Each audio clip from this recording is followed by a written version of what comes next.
ഒരു സഹോദര തുല്യനായ ഒരാളെയാണ് അക്ഷരാർത്ഥത്തിൽ നഷ്ടപ്പെട്ടിരിക്കുന്നത്. ഞാനിവിടെ തെരഞ്ഞെടുപ്പിന് മത്സരിക്കുന്ന കാലം മുതൽ, പറവൂരിൽ വന്ന കാലം മുതൽ അദ്ദേഹവും അദ്ദേഹത്തിന്റെ കുടുംബവുമായിട്ടുള്ള വലിയ ആത്മബന്ധമുണ്ട്.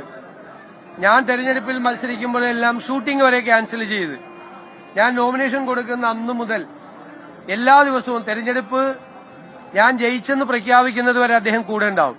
അത് കഴിഞ്ഞിട്ടേ പോവുള്ളൂ എവിടെയും. പിന്നെ കാണില്ല. പിന്നെ ഞാൻ അങ്ങോട്ട് വിളിക്കണം, ഇങ്ങോട്ടൊരാവശ്യത്തിനും വരില്ല.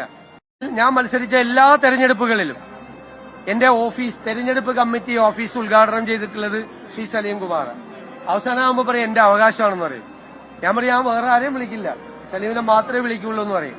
അത്രമാത്രം നല്ല ഉറച്ച രാഷ്ട്രീയ ബോധ്യം, ഏത് തിളച്ചുമറിഞ്ഞ കാലാവസ്ഥയിലും തന്റെ ഉറച്ച രാഷ്ട്രീയ ബോധ്യത്തിന് ഒട്ടും വെള്ളം ചേർക്കാത്ത ഒരാൾ കൂടിയാണ് എന്റെ സ്നേഹിതനെന്ന് എനിക്ക് അഭിമാനമുണ്ട്.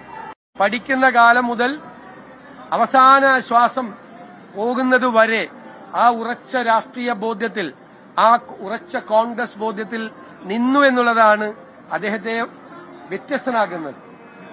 ഏറ്റവും അവസാനം പങ്കെടുത്ത പരിപാടി ഞാൻ മുഖ്യമന്ത്രിയായി സത്യപ്രതിജ്ഞ ചെയ്തതിനു ശേഷം പറവൂരിലെ പൌരാവലി എനിക്ക് നൽകിയ സ്വീകരണത്തിനാണ്.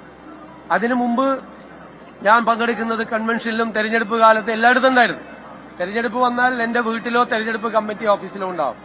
അത്രമാത്രം ഹൃദയബന്ധമാണ്.